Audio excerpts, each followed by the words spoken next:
पहलगाम दहशतवादी हल्ल्यानंतर भारताने पाकिस्तानला धडा शिकवण्याचा निर्धार केलाय। भारताच्या युद्ध सरावामुळे पाकिस्तानला धडकी भरलीये। दोन्ही देश शस्त्रसज्ज आहेत।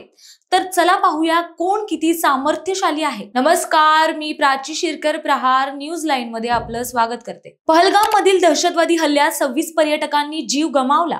याचा बदला घेण्यासाठी मोदी सरकारनं पाकिस्तानच्या मुसक्या आवळल्या। पाणीबंदी आणि हवाई बंदी करून भारताने पाकिस्तानची चांगलीच आर्थिक कोंडी केली आहे। इतकंच नव्हे तर भारताने युद्ध सराव केल्याने पाकिस्तानच्या पायाखालची जमीन सरकली आहे। मात्र खरंच भारत पाकिस्तान युद्ध झालं तर कोण जास्त सामर्थ्यशाली आहे आणि कुणाकडे किती आणि कोणत्या प्रकारची शस्त्र आहेत हेही पाहूयात। भारताकडे 14,55,555 सैनिक आहेत, तर पाकिस्तानकडे 6,54,000 सैनिक आहेत। राखीव सैन्यापैकी भारताकडे राखीव सैनिक 11,55,000 आहेत, तर पाकिस्तानकडे 5,55,000 आहेत। भारताकडे अर्धसैनिक 25,27,000 तर पाकिस्तानकडे 5 लाख आहेत। भारताकडे रणगाडे 4,201 आहेत, तर पाकिस्तानकडे 2,627 आहेत। भारताकडे चिलखती वाहने 1,48,594 आहेत, तर पाकिस्तानकडे 17,516 आहेत। भारताकडे तोफा 3,975 आहेत, तर पाकिस्तानकडे 2,629 आहेत। भारताकडे अणुबॉम्ब 172 आहेत, तर पाकिस्तानकडे 170 आहेत।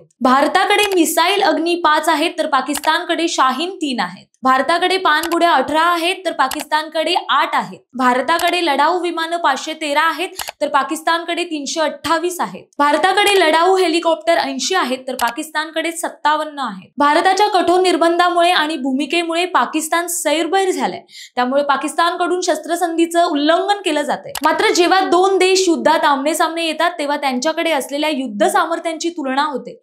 भारताचं वायुदल, भूदल आणि नौसेना पाकिस्तानला धूळ चाकण्यासाठी सक्षम आहे। पंतप्रधान नरेंद्र मोदींनी ही तिन्ही दलांवर विश्वास दाखवलाय। 1948, 1965, 1971 आणि 1999च्या युद्धात भारताने पाकिस्तानला पराभवाचं पाणी पाजलंय। भारताची युद्धनीती आणि लष्करी सामर्थ्यांचा विचार करता पाकिस्तानला सावध भूमिका घ्यावी लागणार आहे। माहिती आवडली असेल तर कमेंट्स मध्ये नक्की कळवा आणि अशाच नवनवीन व्हिडिओ पाहण्यासाठी प्रहार न्यूज लाईन चॅनलला लाईक, शेअर आणि सबस्क्राईब करायला विसरू नका। धन्यवाद।